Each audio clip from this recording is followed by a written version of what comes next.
if you want to disable Google Assistant or Gemini on your Samsung Galaxy Tab A11, then in that case you want to go to Settings.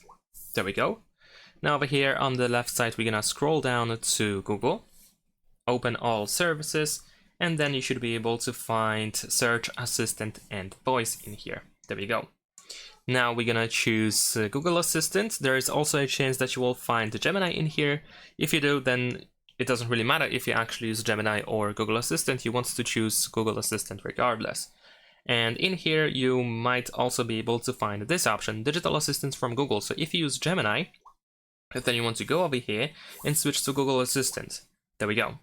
And now, afterwards, we're gonna go to General Settings and we can disable Google Assistant in here. And there we go. Now, if you try to open Google Assistant or Gemini, you will see an information that, well, it is disabled.